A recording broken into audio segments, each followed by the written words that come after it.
తాకట్టులో ఉన్న బంగారానికి తక్షణ విముక్తి. ఈ రోజు మార్కెట్ రేట్ క్యాష్ మీ చేతిలో. శివ గోల్డ్ కంపెనీ, మీ నమ్మకానికి మా హామీ.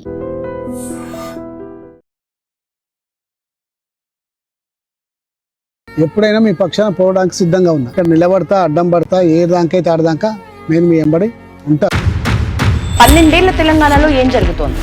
బీఆర్ఎస్ కాంగ్రెస్ రాజకీయాల్లో చాలా అనుభవం కలిగిన senior politician, LB Nagar MLA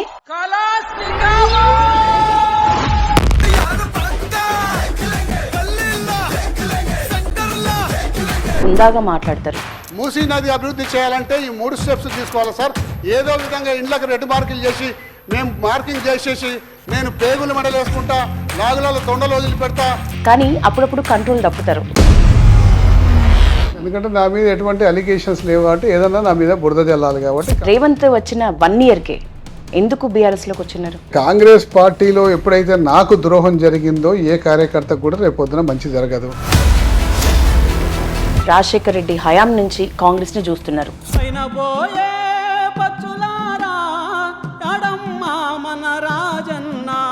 ఆ కాంగ్రెస్ పాలనకి ప్రస్తుత కాంగ్రెస్ పాలనకి మీరు గమనించిన తేడా? అప్పుడు ఉన్నది కేవలం ప్యూర్ కాంగ్రెస్ అండి. ఓకే, ఇప్పుడు టీడీపీ కాంగ్రెస్ ఉంది.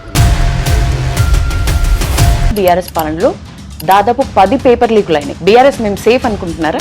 అంటే ఆగ్రహంతో మమ్మల్ని అధికారానికి దూరంగా పెట్టింది.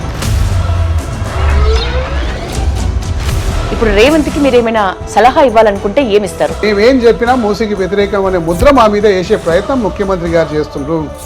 చేసుకుంటూ ఆయన భాష కూడా అచ్చ తెలుగు తిట్లు ప్రదర్శించటంలో కేసీఆర్ ని మించిన వాళ్ళు ఉన్నారా?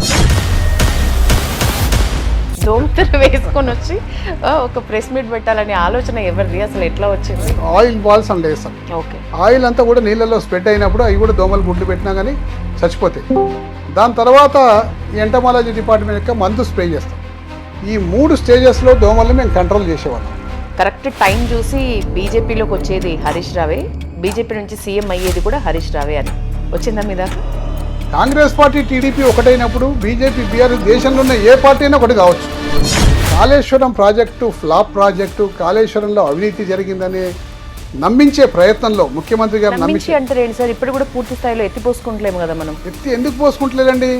ఎత్తి పోసుకుంటే కాళేశ్వరం వాడుకున్నానే పేరు వస్తుంది కండి. సార్, హిందువులు బొందుగాళ్ళు అన్న మీకు బీజేపీని విమర్శించే హక్కు ఎక్కడిది అని? జై శ్రీరామ్ అని చెప్పి రామాయణం చేసిన, దొంగతనం చేసిన దొంగలు మీరు. దేశంలో ఉన్న గోమాతలు అందరినీ తీసుకొచ్చి కట్ చేసి ఆ బీఫ్ని ఎక్స్పోర్ట్ చేస్తారు ఆ కంపెనీ నుంచి భారతీయ జనతా పార్టీకి నిధులు వస్తాయి. ఇప్పుడు హిందుత్వం ఎవరికి నేర్పాలండి? దాటుకుంటూ చాలా కింది స్థాయి నుంచి ఎదిగిన మీరు అల్టిమేట్ ఒక గోల్ అంటే ఏంటి రాజకీయాల్లో? చెప్పినాక ట్రాఫిక్ ఈజన్ కోసం చాలా చేసి నేను ఇప్పుడు కాదు, గతంలో కాంగ్రెస్ పార్టీ ఉన్నప్పుడు కూడా నేను ట్రాఫిక్ ఈజన్ కోసం గుడా చైర్మన్గా చాలా చేసిన. హైదరాబాద్లో కట్టిన ఫ్లైఓవర్స్ అన్ని మ్యాక్సిమం నేనే కట్టినండి. జెన్జీ యూత్ ఎవరికి దగ్గర ఉన్నారు సార్? ఇప్పుడు ఎవరికి దగ్గర లేదు, ఎవరికి దగ్గర ఉండకూడదు కూడా. ఓకే, వీళ్ళు గుండాలు, వీళ్ళు విద్యార్థులు కాదు, వీళ్ళు విదేశీ శక్తులు, బయటకెళ్ళి వీళ్ళకి ఫండ్స్ వస్తున్నాయి. దేశ వ్యతిరేక శక్తులు జంతర్ మంతర్ ధర్నాలో పాల్గొన్నారు. అదేమో చెప్పి పిలిచి పలానా మనిషిని రాండి అని చెప్పి పిలిచిన ఉద్యమం కాదండి. నమస్తే, నేను Yashoda. Welcome to I dream. 12 ఏళ్ల తెలంగాణలో ఏం జరుగుతోంది? బీఆర్ఎస్ కాంగ్రెస్ ఎవరి పాలన బాగుంది? ముఖ్యంగా youth and Gen Z support ఎవరికి ఉంది? ఈ విషయాలపై మాట్లాడదాం. 4 దశాబ్దాలకు పైగా రాజకీయాల్లో చాలా అనుభవం కలిగిన senior politician, LB Nagar MLA Sudheer Reddy సార్తో ఉన్నాం. సార్ నమస్తే. నమస్తే. బాగున్నారా సార్? బాగుంది. హుందా రాజకీయాలకు మీరు కేర్ ఆఫ్. చాలా హుందాగా వ్యవహరిస్తారు, హుందాగా మాట్లాడతారు, కానీ అప్పుడప్పుడు కంట్రోల్ తప్పుతారు. మీ కెరియర్లో నేను చూసిన కంట్రోల్ తప్పిన విషయం అంటే కార్పొరేటర్ సుజాత, రైట్? ఆమె మీద మీరు హనీమూన్ కాంట్రవర్సీ కామెంట్స్ చేసినారు. ఎస్సీ ఎస్టీ అట్రాసిటీ కేసు కూడా అయింది. కాంప్రమైజ్ అయినారా? కేసు ఉందా సార్? ఆమె పేరు తీసి అనలేదు నేను. దాన్ని అట్లా వాళ్ళు అన్వయించుకొని దాన్ని పొలిటికల్గా దాన్ని ఫ్లేరప్ చేస్తే కొంచెం నన్ను బదనాం చేయొచ్చు అన్న ఉద్దేశంతో చెప్పడం జరిగింది. ఆమె పేరు తీసి మీరు ఆ వీడియో కూడా చూడండి. ఫలానా సుజాత గారిని నేను తీసుకోలేదు. దాన్ని ఆ విధంగా ఇది చేసిండ్రు. ఎందుకంటే నా మీద ఎటువంటి అలిగేషన్స్ లేవు కాబట్టి ఏదన్నా నా మీద బురద జల్లాలి కాబట్టి కాంగ్రెస్ శ్రేణులు అందరూ కలిసి ప్లాన్ చేసి చేసిండ్రు. సార్, మీరు ఒక రాజకీయ నాయకుడిగా కాంగ్రెస్లో చాలా పాపులర్. రాజశేఖర రెడ్డి ఉన్నప్పుడు 2003లో I think, if I'm not wrong, పాదయాత్ర కూడా చేసినారు. కాంగ్రెస్లో ఇంత పాపులారిటీ ఉన్న మీరు రేవంత్ వచ్చిన 1 ఇయర్కే ఎందుకు బీఆర్ఎస్లోకి వచ్చినారు? అంటే బీఆర్ఎస్కి వస్తున్నందుకు కారణాలు చాలా ఉన్నాయండి. కాంగ్రెస్ పార్టీలో సీనియర్ నాయకుల్లో 3-4 నేను ఒకరిని. అవును. అయితే నా టికెట్ 2018లో నా టికెటే వాంటెడ్లీ టీడీపీకి అప్పచెప్పారు. నాకు టికెట్ ఇవ్వద్దన్న ఒక దురుద్దేశంతో కొంతమంది కాంగ్రెస్లో ఉన్న కొంతమందితో డబ్బులు తీసుకొని నా టికెట్ ఆ రోజు కట్ చేశారు. ఆ కోపంతో మళ్ళీ నేను టికెట్ తెచ్చుకున్నాను అనుకోండి, నా టికెట్ కట్ చేసినాక కూడా అప్పుడు మాకు టీడీపీకి మాకు పొత్తుండే. పొత్తున్నప్పుడు పొత్తు ధర్మంలో భాగంగా టీడీపీకి వాంటెడ్లీ వదిలేశారు. చంద్రబాబు నాయుడు గారు అడగకన్నా ముందే వదిలేశారు వారికి. వదిలేస్తే మళ్ళీ చంద్రబాబు నాయుడు గారి దగ్గరికి వెళ్ళి మాట్లాడి వారిని కన్విన్స్ చేసి అతను అనౌన్స్ చేసిన క్యాండిడేట్ని, అతను అభ్యర్థిగా ఆల్రెడీ అఫీషియల్గా అనౌన్స్ చేశాను. అవును. ఆ అభ్యర్థిని మళ్ళీ మార్పిచ్చి నేను టికెట్ తెచ్చుకున్నా. అది తెచ్చుకోవడం ఏంటంటే అది మేము తెచ్చుకున్నా. తెచ్చుకున్నాక కూడా కాంగ్రెస్ పార్టీ అనౌన్స్ చేయలే నాకు. అప్పటికి ఎందుకు చేయలే అంటే మళ్ళీ పాత అతను పోయి మళ్ళీ తెచ్చుకోగలుగుతాడన్న హోప్ తోటి అతనికి 2 రోజులు టైం ఇచ్చింది. మళ్ళీ అంటే నాకు టికెట్ ఇవ్వద్దని చెప్పి విశ్వ ప్రయత్నాలు చేసిండ్రు. ఆఖరికి ఇవ్వాల్సిన పరిస్థితి కాంగ్రెస్ పార్టీకి ఏర్పడ్డది, అప్పటి పిసిసి ప్రెసిడెంట్కి ఏర్పడ్డది. కాబట్టి తప్పనిసరిగా ఇచ్చిండ్రు.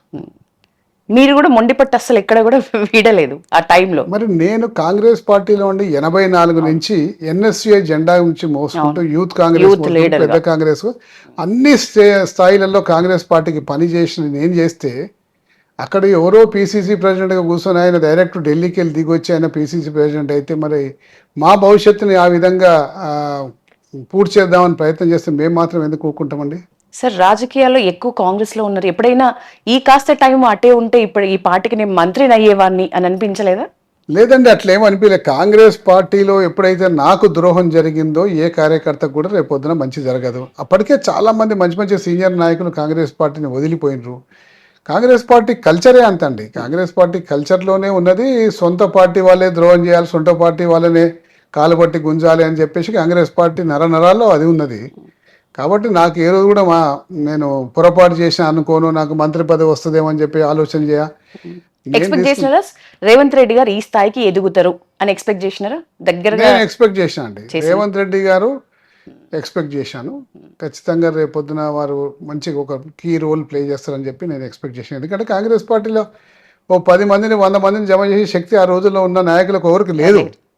కాబట్టి ఆ శక్తి ఈయనకు ఉంది కాబట్టి ఈయన కాంగ్రెస్ పార్టీలో నెగ్గుకు రాగలుగుతారని చెప్పేసి నాకు ఆలోచన ఉండే. మీకు అత్యంత శత్రువులు కాంగ్రెస్లోనే ఉన్నారు అనే వర్డ్ ఉంది, ఒప్పుకుంటారా? అంటే కాంగ్రెస్లో నాకు శత్రువులు ఎవరు లేకుండా, అంటే శత్రువు అంటే నా టికెట్ కట్ చేసినాక నాకు శత్రువు లేని కొంతమంది. సో వాళ్ళు ఇంకా కాంగ్రెస్లోనే ఉన్నారు సహజంగా. సో వాళ్ళు ఇప్పుడు వేరే పార్టీ, నేను వేరే పార్టీ. అప్పటి కాంగ్రెస్కి ఇప్పటి కాంగ్రెస్కి తేడా అంటే సార్, ఎందుకంటే మీరు చాలా వెనక నుంచి రాజశేఖర రెడ్డి హయాం నుంచి కాంగ్రెస్ని చూస్తున్నారు. ఆ కాంగ్రెస్ పాలనకి ప్రస్తుత కాంగ్రెస్ పాలనకి మీరు గమనించిన తేడా? అప్పుడు ఉన్నది కేవలం ప్యూర్ కాంగ్రెస్ అండి. ఓకే. ఇప్పుడు టీడీపీ కాంగ్రెస్ ఉంది. Okay, mix Congress, TDP Congress ఉంది. ఓకే. జెన్జీ యూత్ ఎవరికి దగ్గర ఉన్నారు సార్? ఇప్పుడు బీఆర్ఎస్ కి దగ్గర ఉన్నారా, కాంగ్రెస్ కి దగ్గర ఉన్నారా? ఎవరికి దగ్గర లేదు, ఎవరికి దగ్గర ఉండకూడదు కూడా. వాళ్ళు స్వతంత్రంగానే ఉంటే బాగుంటుంది. జెన్జీ యూత్ అనేది జెన్జీ యూత్ అనేది చేస్తున్న ఉద్యమంతో దేశంలో కదలిక ప్రారంభమైంది. భారతీయ జనతా పార్టీకి ఇది ఒక చంపపెట్టు.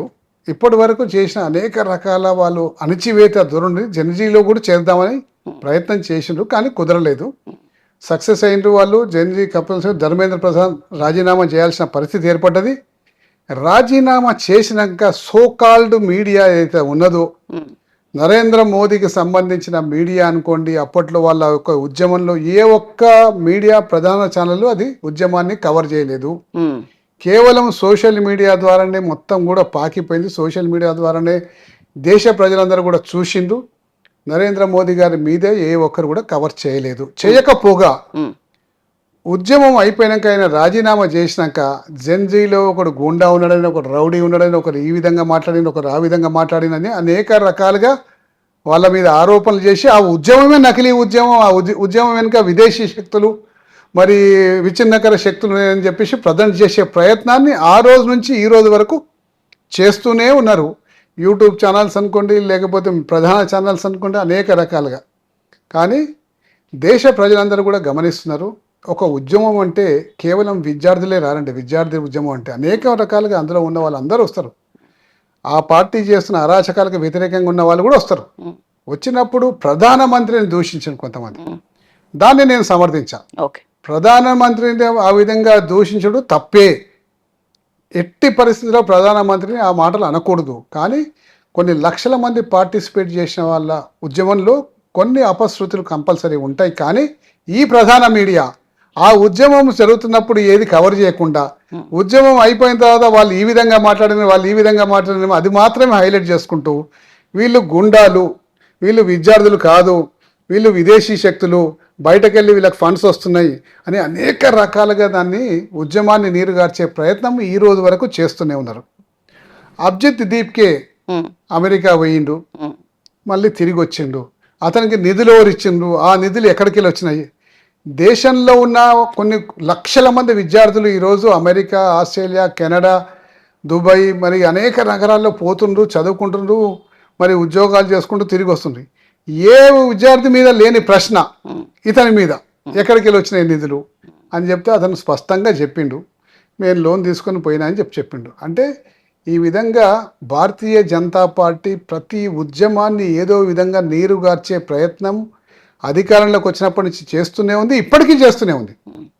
సార్ మీరు కూడా ఆరోపణలు చేసినారు అని అంట. ఎందుకంటే దేశ వ్యతిరేక శక్తులు ఆ ధర్నాలో, జంతర్ మంతర్ ధర్నాలో పాల్గొన్నారు.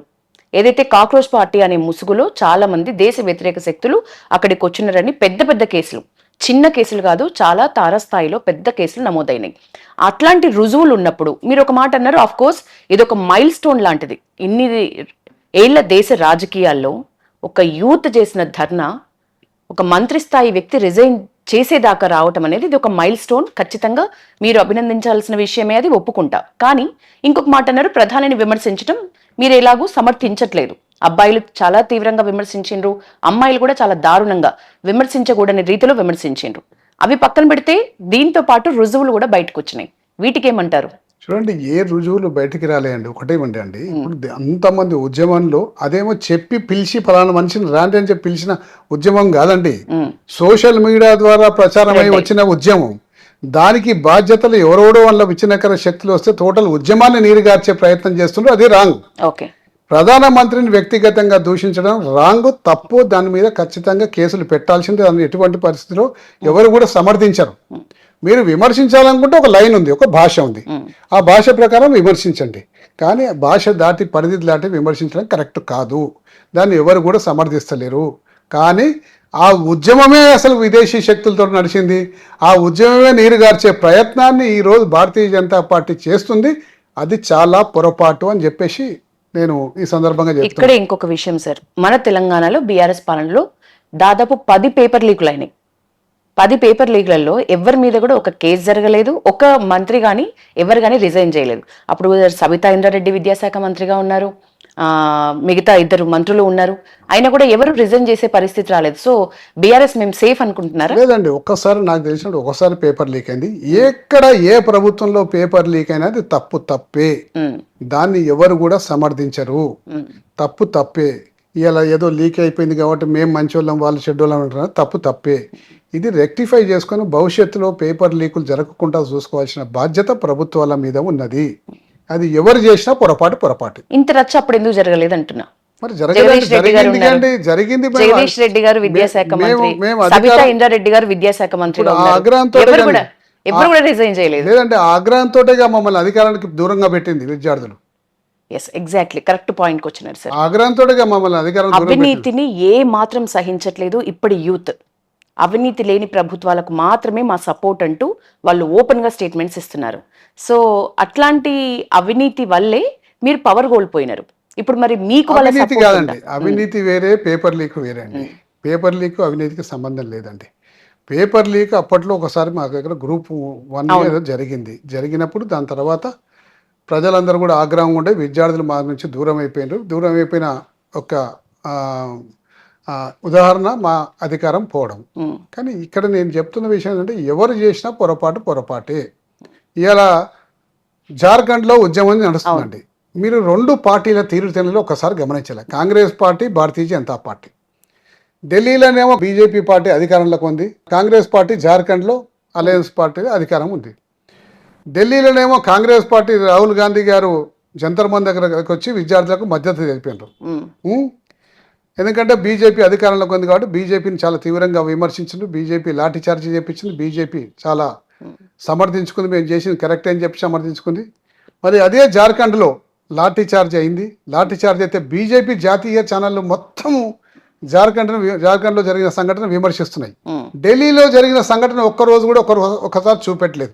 ఎందుకు చూపెట్టలేదు అంటే మీడియాని గుప్పిట్లో పెట్టుకున్న భారతీయ జనతా పార్టీ ఇవాళ ఢిల్లీలో జరిగిన ఒక్క దురాఘాతాన్ని చూపెట్టకుండా అందులో పాల్గొన్న వాళ్ళందరూ కూడా విదేశీ శక్తులు అని చెప్పేసి రోజు యూట్యూబ్ ఛానల్, వాళ్ళకి సంబంధించిన యూట్యూబ్ ఛానళ్ళు, వాట్సాప్ ఛానళ్ళు అన్నీ కూడా రోజు పుంకానుపుంకాలుగా కథలు అల్లుకుంటూ అక్కడనేమో ఆ విధంగా చేస్తాయి, ఇక్కడనేమో అధికార జార్ఖండ్ ముక్తి మోర్చా కాంగ్రెస్ అలయన్స్ పార్టీలో ఉందని చెప్పి ఢిల్లీ మీడియా మొత్తం, ఇదే మీడియా ఎవరైతే సైలెంట్గా ఉన్న మీడియా మొత్తం కూడా ఇక్కడ విరుచుకుపడుతున్నారు. అంటే ఇలా ద్వంద్వ నీతి చూడండి, అంటే కాంగ్రెస్ పార్టీ ద్వంద్వ నీతి చూడండి, భారతీయ జనతా పార్టీ ద్వంద్వ నీతి చూడండి.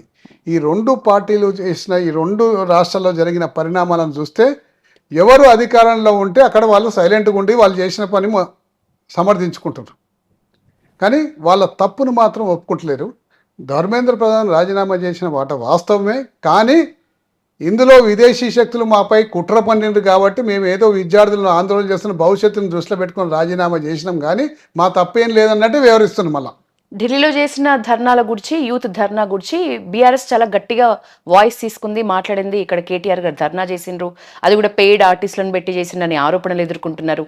మీరు ఇదే స్థాయిలో ఇంత తీవ్రంగా జార్ఖండ్లో జరిగిన విద్యార్థుల ధర్నాల్ని మీరు ఆ వాయిస్ ని మీరు తీసుకోవట్లేదు అనే కామెంట్స్ ఉన్నాయి. ఎందుకంటే ఇప్పుడు నిన్న మొన్న ట్విట్టర్లో చూడండి, మరి మన ఇన్స్టాలో చూడండి, నా మెసేజ్ చూడండి, మీకు తెలుస్తుంది. జార్ఖండ్లో చేస్తున్న దాన్ని తీవ్రంగా ఖండించినాం. ఎట్టి పరిస్థితుల్లో విద్యార్థులకు జరిగిన అన్యాయాన్ని వెంబడే చేయాలని చెప్పాము. కాకపోతే జార్ఖండ్కి పోయి మేమేం వాళ్ళకి సింపతి తెలపలేము. మేమైతే మా ఇన్స్టాలో మేము పెట్టినాం, ఎక్స్లో పెట్టినాం, ఫేస్బుక్లో పెట్టినాం. ఓకే సార్, ఇంకా మీ పాలన ఇప్పుడు ప్రజెంట్ ఎల్బీ నగర్ ఎమ్మెల్యే మీరు, చాలా రూపురేఖలు మారినాయి. ఎల్బీ నగర్కి ఒకప్పటికి ఇప్పటికీ రూపురేఖలు పూర్తి స్థాయిలో మారినాయి. కానీ వర్షాకాలం వస్తే అసలు రంగు బయటపడుతుంది అన్నట్లు కాలనీలన్నీ ఇప్పటికీ కూడా చెరువుల్ని తలపిస్తున్నాయి. ఎందుకు ఈ పరిస్థితి, ఇంకెన్నాళ్ళు ఉంటుంది? అంటే చాలా రూపురేఖలు మారినాయి, చాలా రూపురేఖలు మారాల్సిన అవసరం కూడా ఉంది. ఎందుకంటే అన్నీ నేను చేసినా అని చెప్తలేండి, చాలా మటుకు తీవ్రమైన సమస్య ఉన్న దగ్గర అంతా కూడా పరిష్కారం చేసిన. కానీ ఈరోజు కూడా కొంచెం ఇంకా కొన్ని సమస్యలు అదే విధంగా ఉన్నాయి. ఎస్ఎన్డిపి ఫస్ట్ ఫేజ్ మేమంతా కూడా కంప్లీట్ చేసి బాగా తీవ్రంగా ఉన్న సమస్యల్ని పరిష్కారం చేసినాం. సెకండ్ ఫేజ్లో చాలా మటుకు ఇంకా అలాట్ కావాల్సి ఉండే, ప్రభుత్వం మారింది. ఈ కాంగ్రెస్ ప్రభుత్వం సెకండ్ ఫేజ్లో ఫండ్స్ ఇస్తలేదు. అది కూడా చేస్తే కంప్లీట్గా పోతాయి. అవి కూడా చేయాల్సిన అవసరం ఉన్నది. వాటిని కూడా విషయం మీద కూడా పోరాడుతున్నాం, ఫైట్ చేస్తున్నాం. తొందరలో అవి కూడా శాంక్షన్ అయిపోతే వచ్చే వర్షాకాలం కల్లా ఎటువంటి ఇబ్బంది ఉండదు. ఉదాహరణకు మీకు ఒకసారి చెప్తే వినండి. ఇక్కడ న్యూ దిల్సుఖ్ నగర్ అని చెప్పి గంగా థియేటర్ బ్యాక్ సైడ్ ఉంటుందండి. అక్కడ వర్షం పడితే తీవ్రమైన ఇబ్బంది జరుగుతుంది. ఎక్కడికి వెళ్ళి వస్తున్నాయి? సింగరేణి కాలనీకి వెళ్ళి ఒక ఓపెన్ డ్రైన్ పెద్దది కట్టారు, ప్లానింగ్ లేకుండా కట్టారు. కట్టి కిందికి వచ్చినాక దాన్ని ఒక చిన్న నేరో 2 ఫీట్ల ప్యాసేజ్కి వెళ్ళి పోవాలి. గంగా థియేటర్ పక్క పొంటి న్యూ దిల్సుఖ్ నగర్ ఎంటర్ అయిపోయి ఆడికెళ్ళి పిఎన్టీ కాలనీ మీకు వెళ్ళి కింద మెయిన్ రోడ్ మీకు వెళ్ళి చైతన్యపురికి అలా కలవాలి. సో అది తీవ్రమైన పొరపాటు, అది ఆ విధంగా కట్టొద్దు, కిందికి వెళ్ళి మొదలు పెట్టాలని చెప్పి అప్పట్లో నేను ఆ పనిని 2 నెలలే ఆపిచ్చాను. ఆపిస్తే అప్పుడు ఎస్ఎన్డిపి సిఈ కిషన్ గారు అండ్ రెగ్యులర్ సిఈ జియావుద్దీన్ గారు అందరూ వాళ్ళ బృందాన్ని తీసుకొని వచ్చి ఇన్స్పెక్షన్ చేసి, ఎస్ సార్ మీరు చెప్పింది కిందికి వెళ్ళి స్టార్ట్ చేపిస్తే కరెక్ట్ అంటుంది, కరెక్టే అది, కానీ పైకి వెళ్ళి ఆల్రెడీ సగం దూరం దాకా 70% పని పూర్తయింది. కాబట్టి ఇది కూడా కంటిన్యూ చేసి మేము పెట్టేస్తాం, కొద్దిగా మాకు టైం ఇయ్యండి అని చెప్పేసి వాళ్ళు అడిగినారు. సరే, రాజకీయాల్లో మేము కూడా ఉన్నాం కాబట్టి ఒక పని అడ్డం పెట్టేసి మేము ఆపడం కూడా ఎక్కువ కాలం బాగుండదు.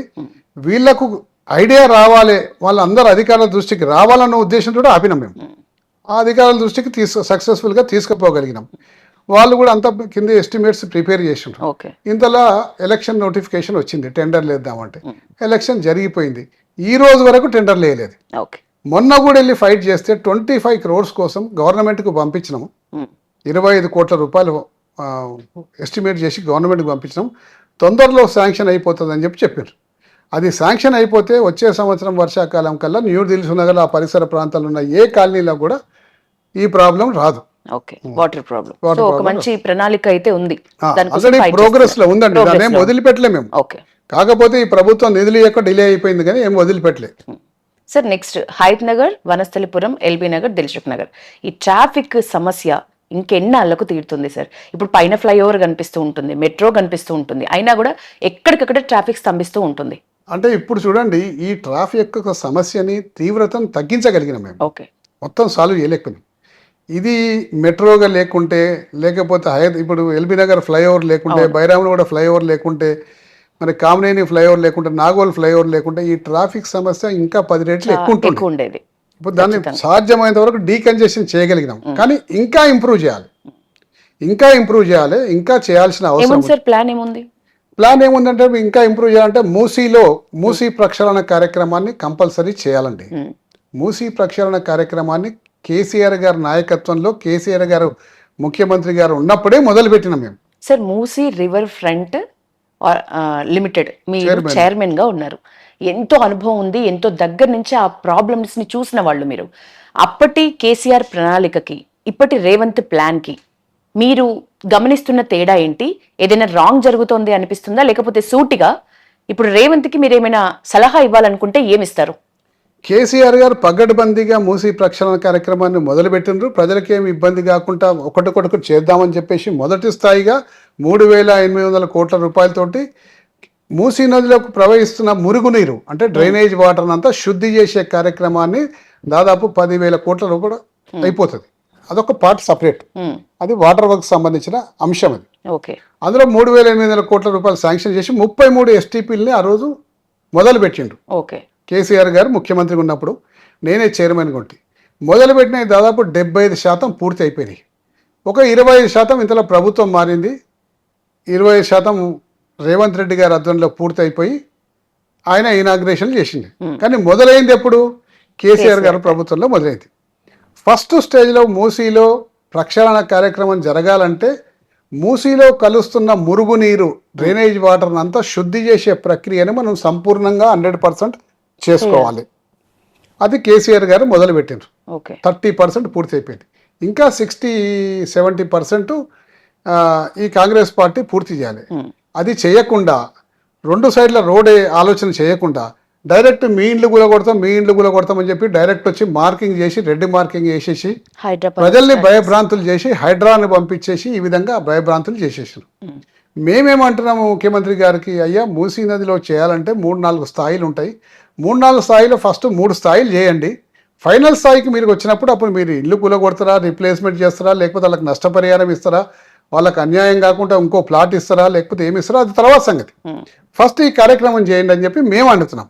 దానికి మేము మూసీకి వ్యతిరేకులం, మూసీ చేయనిస్తలేరు అని చెప్పి ముఖ్యమంత్రి గారు మా మీద అభండాలు వేస్తున్నారు. రెండవది, మూసీ నది ప్రక్షాళన కోసం ఆ రోజుల్లో ఇప్పుడు చెప్పిన STPలు కాకుండా 16,000 కోట్ల రూపాయలతోటి మేము ప్రక్షాళన కార్యక్రమాన్ని మేము చేద్దామని చెప్పి అనుకున్నాం.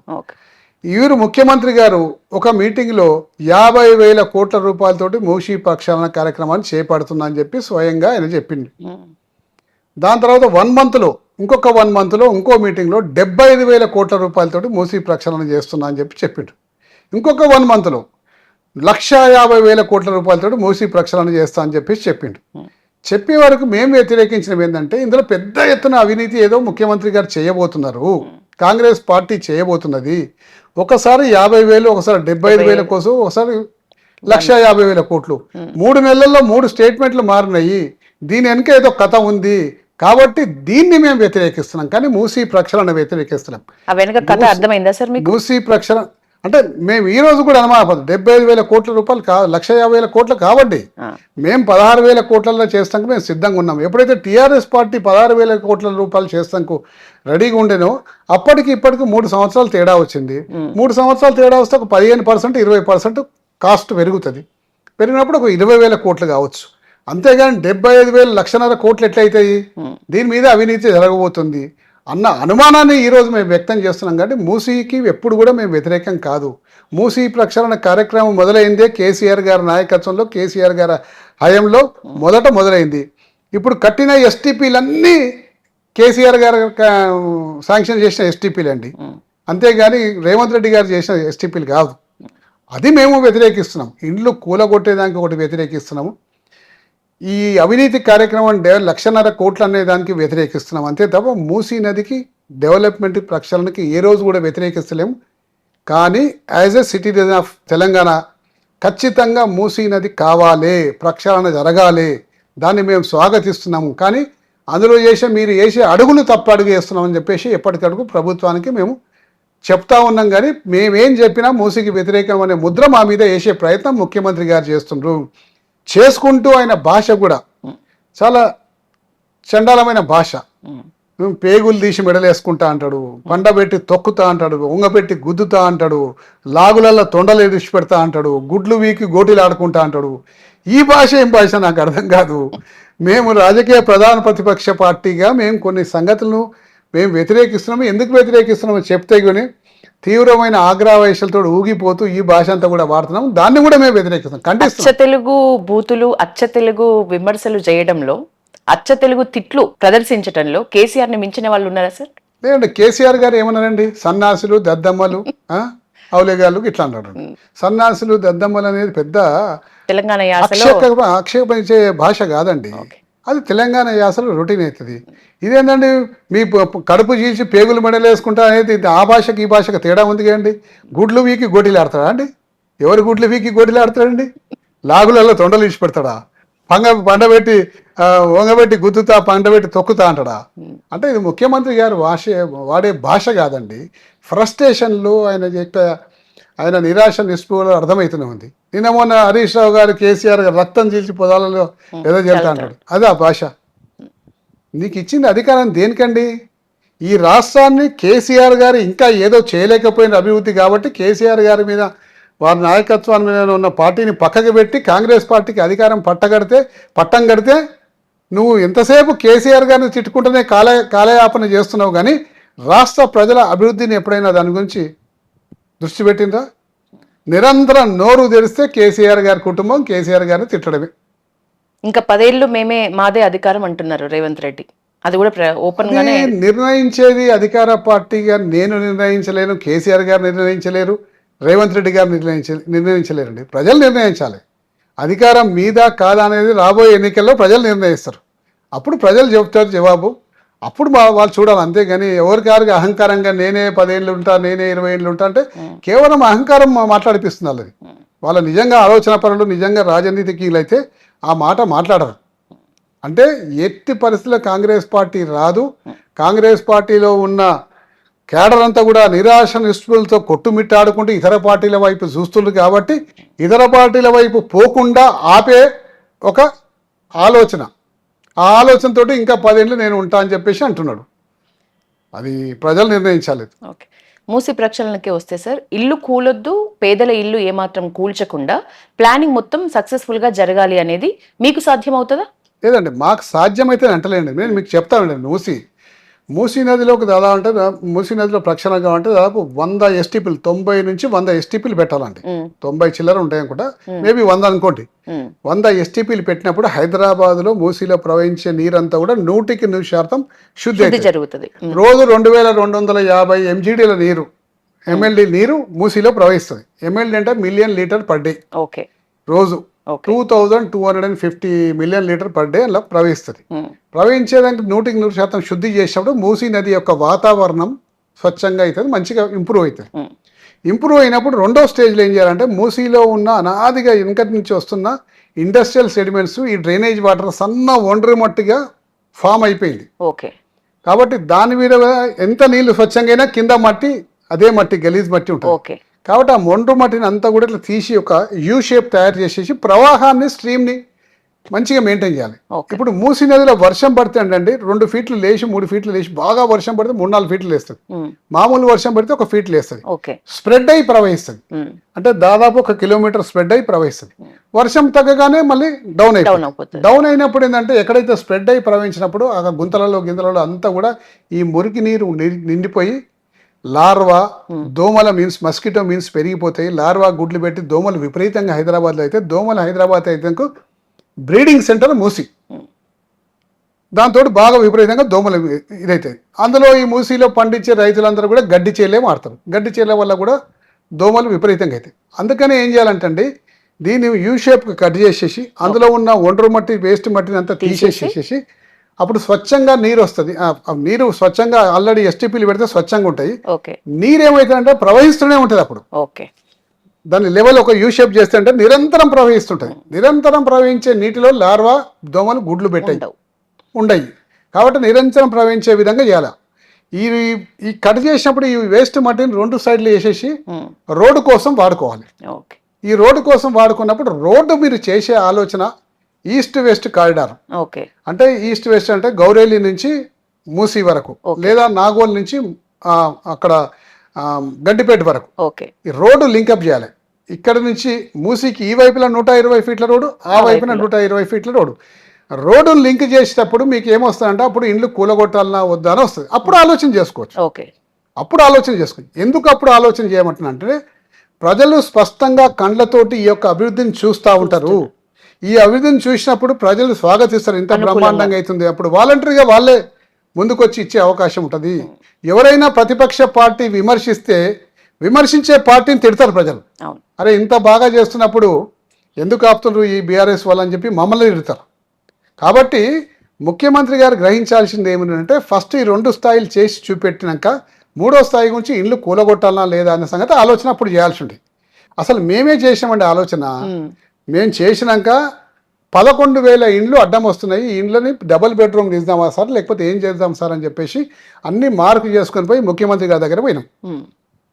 కేసీఆర్ గారి దగ్గర పోతే కేసీఆర్ గారు ఒకటి చెప్పినాం, 11,000 పేదవాళ్ళని ఇల్లు కూలగొట్టి మూసి చేద్దామా, ఇండ్లు కూలగొట్టకుండా తక్కువ నష్టమయ్యే విధంగా ఏమన్నా ఆలోచన చేస్తారా మీరు అని మమ్మల్ని అడిగిండు. ఇంకేం ఆలోచన చేయాలా మాకు తోయలే అసలు. అంటే ఇంకో ఆలోచన చేసి ఇంకో సెకండ్ ప్లాన్ బి తోటి రండి మా దగ్గరికి, ఆప్షన్ బి తోటి రండి, ఇంతమంది ఇండ్లు ఎట్లా కూలగొడతామని అన్నాడు. మా దగ్గర మేము వచ్చినాం. మేము తిరిగి నేను కేటీఆర్ గారు మరి ఆ రోజు సబితా ఇంద్రారెడ్డి గారు కూడా ఉండే యాక్చువల్గా. ఆ సందర్భంలో ముఖ్యమంత్రి గారు చెప్పిన మాటలు ఇది. చెప్పినప్పుడు కేటీఆర్ గారు నేను వచ్చిన మరి ఏం చేద్దాం ఇండ్లు కూలగొట్టకుండా అంటే ఎలివేటర్ ఎక్స్ప్రెస్ కారిడార్ పెడదాం అనుకున్నాం. అంటే పైకి వెళ్ళి పోవాలి. పైకి వెళ్ళి రోడ్డు పోవాలంటే ఏమవుతుందంటే కాస్ట్ చాలా పెరిగిపోతుంది. నెంబర్ 1. నెంబర్ 2 ఏమైతుందంటే కింద ఇంకా మనం ఎంకరేజ్మెంట్స్కు ఊతం ఇచ్చిన వాళ్ళం అవుతుంది. మరి పైకి వెళ్ళి తీసుకుపోతే కాస్ట్ డబుల్ అయిపోతుంది. కింద మళ్ళీ ఎంకరేజ్మెంట్స్ మొదలైపోతాయి. ఎట్లా దీన్ని సేవ్ చేయాలని చెప్పి మల్ల గుల్లాలు పడతా ఉన్నాం. మల్ల గుల్లాలు పట్టే ప్రక్రియలనే ఎలక్షన్ నోటిఫికేషన్ వచ్చింది. ఇంతలో ఎలక్షన్ అయిపోయింది, మేము ఓడిపోయినాం. ఇది మేము చేసిన ఆలోచన. అంటే ఇండ్లు కూలగొట్టకుండా ఏ విధంగా చేద్దామనే ఆలోచన. ఇలా బ్రహ్మదేవుడు వచ్చినా అండి నేను చెప్తున్నా, ఉన్నమాట ఫ్రాంక్లీ చెప్తున్నా, మేము కూడా ఇండ్లు కూలగొట్టకుండా ఏమన్నా చేయాలంటే కష్టమే. కానీ దాని కసరత్తు అయితే కానీ ప్రయత్నం చేసి చూడాలండి. ఏ ప్రయత్నం లేకుండా మొదటనే ఇండ్లకు రెడ్ మార్కులు పెట్టి ఇలా నేను ఇది చేస్తా అది చేస్తా అని చెప్పేసి అనడం దాన్ని మేము వ్యతిరేకించినాం. కానీ ఖచ్చితంగా అండి మూసీ ప్రక్షాళన జరగాలి. మూసీకి ఇరువైపున రోడ్డు రావాలి. హైదరాబాద్లో కొత్త రోడ్ వేసే అవకాశం ఎక్కడ కూడా లేదు. కేవలం మూసీ నదిలోనే 2 సైడ్ల 2 రోడ్లు వచ్చే అవకాశం ఉంది. కాబట్టి భావితరాల వాళ్ళు బాగుండాలంటే ఈ రోడ్లు జరగాలి. ఈ రోడ్లు జరిగితే హైదరాబాద్ యొక్క ట్రాఫిక్ 30 నుంచి 40% డీకంజెషన్ అవుతుంది. తద్వారా వాహనదారులు వేగంగా తమ గమ్యానికి పోయే అవకాశం ఉంటుంది. పొల్యూషన్ తక్కువ అయ్యే అవకాశం ఉంటుంది. డీజిల్ పెట్రోల్ ఆదా అవుతుంది. మనిషి మానసిక స్థితి మెరుగవుతుంది. తద్వారా హైదరాబాద్ కూడా మంచి ఒక వాతావరణం, ట్రాఫిక్ డీకంజెషన్ అయితే బెంగళూరు కన్నా మనం బాగా ఇంప్రూవ్ అయిన వాళ్ళు అవుతాము. పెట్టుబడులు వస్తాయి. అంటే ఒక్క ట్రాఫిక్ని డీకంజెషన్ చేస్తే ఇంటర్లింకింగ్గా ఇన్ని సబ్జెక్ట్స్ మెరుగవుతాయి. కాబట్టి కంపల్సరీ మూసీ ప్రక్షాళన కావాలి. కానీ రేవంత్ రెడ్డి గారు చేస్తున్నట్టు కాకుండా మా పద్ధతిలో మేము సూచించిన మేరకు కొన్ని సర్దుబాట్లు చేసుకోమని చెప్పి రేవంత్ రెడ్డి గారిని రిక్వెస్ట్ చేస్తున్నాం. Musi river front development corporation limited కి ఒక చైర్మన్ గా ఉన్న మీరు ఇప్పుడు రేవంత్ ప్రభుత్వం చేస్తున్న మూసీ విషయంలో ప్రధాన తప్పిదం అంటే ఏం చెప్తారు? ప్రధాన తప్పిదం అంటే మొట్టమొదటి అడిగే తప్పిదం అండి. ఫస్ట్ స్టెప్ వేయడం ఏం స్టెప్ డైరెక్ట్ పోయి ఇండ్ల కాడ మీ ఇల్లు కూలగొడతామని చెప్పి నువ్వు ఏమీ జరగలేదు, ఏమీ చేయలేదు. అక్కడ కేసీఆర్ గారు అన్న కనీసం ఇక్కడ 3,800 కోట్లు పెట్టి ఎస్టీపీలు పెట్టిండు. మిగతా ఎస్టీపీలు నువ్వు పెట్టాలి. అప్పుడు 38 ఎస్టీపీలు పెట్టుకుంటూ ఇంకా 32 ఎస్టీపీలని కేంద్ర ప్రభుత్వం అమృత్ స్కీమ్ కింద మనం ప్రపోజల్స్ పంపించినాం. అవి కూడా శాంక్షన్ అయిపోయినాయి. అప్పుడు శాంక్షన్ అంటే లాస్ట్ స్టేజ్లో ఉన్నాయి. ఇంతలో ప్రభుత్వం మారింది. అంటే 60 ఎస్టీపీలు ముఖ్యమంత్రి గారు, పాత ముఖ్యమంత్రి గారు కేసీఆర్ గారు చేసినట్టే ఇంకొక 30 ఎస్టీపీలు నువ్వు కట్టాలి. కట్టినాక నీరు ప్రవహించే నీరు ఎంత బాగుంది చూడని చెప్పేసి అప్పుడు చూపెట్టాలి జనాలు. చూపెట్టినాక 2 అడిగేయాలి, దాని తర్వాత 3 అడిగేయాలి. నేనే ముఖ్యమంత్రి, నేనే మొదటి అడిగే తప్పైంది అంటారు. అంటే లేదండి, అంటే తొందరపాటు చర్య ఏంటంటే అనుభవరాహిత్యము, తొందరపాటు చర్య. అంటే కేసీఆర్ గారు చేసిన ఆనవాళ్ళు కనిపించద్దు కాబట్టి నేనే డైరెక్ట్ చేయాలని చెప్పేసి ప్రజలకు చూపించుకునే తాపత్రయంలో తప్పటడుగులు. ఓకే, అంతే. ఈ మూసి ప్రక్షాళన నిజానికి ఇప్పుడు ప్రభుత్వం, కాంగ్రెస్ ప్రభుత్వమే, ఇప్పుడున్న ప్రభుత్వమే చేస్తే అది మరి ఎవరికి వస్తుంది సార్ పేరు? చూడండి, ఎవరైనా చేయొచ్చు. ఒక మంచి పని చేస్తున్నప్పుడు కేసీఆర్ గారు ప్రారంభించారు, దాన్ని కంటిన్యూషన్ చేసి రేవంత్ రెడ్డి గారు చేసిండ్రు, స్వాగతిస్తాను. రేవంత్ రెడ్డి గారు చేసింది కానీ కూడా గుర్తుపెట్టుకుంటారు, కేసీఆర్ గారు చేసింది కానీ కూడా గుర్తుపెట్టుకుంటారు. ప్రజల డెవలప్మెంట్ని ఎప్పుడు మర్చిపోరండి, ప్రజల డెవలప్మెంట్ గుర్తుపెట్టుకుంటారు. అందుకనే మేము ముఖ్యమంత్రి గారు చెప్తున్నాం, సార్ అందుకోసం మీరు ఆ విధంగా చేయకండి, ఈ విధంగా చేయండి అని చెప్పేసి. అంటే ముఖ్యమంత్రి గారి ఆలోచన ఎప్పుడు రాజకీయాల చుట్టూ తిరుక్కుంటూ ఆయన ప్రశాంతంగా ఉండలేడండి. ఆ ఒలిగొండ, నల్గొండ రైతుల దగ్గర పోయిండు, ఒలిగొండలో మీటింగ్ పెట్టిండు. ఈ మురుగునీరంతా ఆడికే పోతుందండి. ఓకే, పోయినాక ఈ మురుగునీరులోనే మీరు పంటలు పండియాలనా, పైనుంచి విషమంతా మీరే స్వీకరించాలనా, మేము మూసీ నది ప్రక్షాళన చేస్తామంటే బీఆర్ఎస్ పార్టీ వాళ్ళు అడ్డం పడుతున్నారు అని వాళ్ళని రెచ్చగొట్టే ప్రయత్నం చేసిండ్రు. అంటే ఒక ముఖ్యమంత్రి స్థాయిలో ఉండి ఒకరి మీద ఇంకొన్ని రెచ్చగొట్టే ప్రయత్నం చేయడం కూడా తీవ్రమైన తప్పిదనం. దీన్ని తీవ్రంగా ఖండిస్తున్నాం మేము. ఆ విధంగా చేయాల్సి లేకుండా ముఖ్యమంత్రి ఇవన్నీ మేము చెప్తున్నాం కానీ ఎక్కడ కూడా ఒక్కరోజు మా సలహా తీసుకోకుండా, ప్రధాన ప్రతిపక్ష పార్టీ అయిన బీఆర్ఎస్ పార్టీ సలహా తీసుకోకుండా ఆయన ఇష్టం వచ్చినట్టు చేసిండు. కాబట్టి ప్రజల్లో ఒక అలజడి మొదలైపోయి, డిస్టర్బెన్స్ మొదలైపోయి రోడ్ల మీకు ఎక్కి రావడం మొదలుపెట్టిండ్రు. తప్పనిసరిగా ప్రజల్లో డిస్టర్బెన్స్ అయినప్పుడు ప్రజల పక్షాన మేము నిలబడతాం తప్ప ప్రభుత్వం పక్షాన నిలబడం. ఇందాక మూసి గురించి మాట్లాడుతూ మీరు దోమల్ని గుర్తు చేసిండ్రు సార్. నేషనల్ లెవెల్ వైరల్ అయిపోయినారు. దోమతెరతోటి ఒక ప్రెస్ మీట్ పెట్టాలని, దోమతెర వేసుకొని వచ్చి ఒక ప్రెస్ మీట్ పెట్టాలని ఆలోచన ఎవరిది, అసలు ఎట్లా వచ్చింది? ఈ గవర్నమెంట్ వచ్చిన 3 సంవత్సరాల నుంచి విపరీతమైన దోమలు అయిపోయినాయండి. ఇక్కడికి వచ్చే ముందర కూడా నేను ఒకరికి దోమలకు సంబంధించిన ఆఫీసర్ తోటి మాట్లాడి చాలా స్ట్రిక్ట్గా వారికి చెప్పినాం, విపరీతంగా దోమలు అయిపోతున్నాయి. ఇప్పుడు కూడా మళ్ళీ దోమలు బాగా విరిగిపోయినాయండి. లాస్ట్ 2 ఇయర్స్ ఎంత విపరీతమైన దోమలు అంటే మనిషి అక్కడికి పోయి ఆ ఏరియాలో కొన్ని ఏరియాస్ ఉన్నాయి, అక్కడ పోయి పొరపాటున మీరు మాట్లాడిననుకోండి, మీరు 2-3 దోమలు నోట్లోకి వెళ్ళిపోతాయి. ఆ పరిస్థితి ఉండే. ఎన్నిసార్లు చెప్పినా కానీ దానికి ఒక యాక్షన్ లేదు, ఏం లేదు. ఆ దోమలకు కావాల్సిన ఫాగింగ్ మెషిన్స్ కొన్ని పాడైపోతే ఎప్పటికప్పుడు రిపేర్ చేయాలి, ఎప్పటికప్పుడు మెయింటెనెన్స్ చేయాలండి. 2 ఇయర్స్ దాన్ని కొత్తగా ప్రభుత్వం వచ్చిన ప్రభుత్వం ఎవరు కూడా దాన్ని పట్టించుకోక దాన్ని నిధులు లేదు. టోటల్గా ఎంటమాలజీ డిపార్ట్మెంట్ అంతా నిద్రావస్థలకు వెళ్ళిపోయింది. ఎంటమాలజీ డిపార్ట్మెంట్ చేయాల్సిన పనులు ఏముందంటే ఎక్కడెక్కడ నీళ్లు నిల్వ ఉంటాయో చూసి ఆ నీళ్లు నిల్వ ఉన్నప్పుడు మందు కొట్టాలి. లార్వా డెవలప్ కాకుండా మందు కొట్టాలి. ఈ లార్వా డెవలప్ అయితే దోమ రూపంగా వస్తుంది, కాలనీలో ఉంటుంది. కాబట్టి ఎక్కడెక్కడ నీళ్లు ఉన్నాయో అన్నిటి తిరుక్కుంటా గుంతలలో నీళ్లు లార్వా డెవలప్ చేసుకుంటా, చెరువు కూడా ఒడ్డుకు బ్యాంకుకు అంతా కూడా ఇప్పుడు పిచికారీ చేస్తే 15 ఫీట్లు 20 ఫీట్లు పోతాయండి. అంటే వెనక ఈపుకు డబ్బా కొట్టుకుంటారు, ప్రెషర్ పెట్టి పంపు కొడితే ఇట్లా పిచికారీ చేయగానే అది ఒక 20 ఫీట్లు పోతుంది. 20 ఫీట్ల దాకా చెరువు చుట్టూ మనం కవర్ చేయగలుగుతాం మాన్యువల్గా. చెరువు మధ్యలో చేయాలంటే డ్రోన్ పెట్టి చేయాలి. డ్రోన్స్ ఉన్నాయి, మేము అప్పుడు డ్రోన్స్ పెట్టి దగ్గర ఉండి స్టార్ట్ చేపించేవాళ్ళం. డ్రోన్స్ ఉన్నాయి, డ్రోన్ పెట్టి చేయాలి.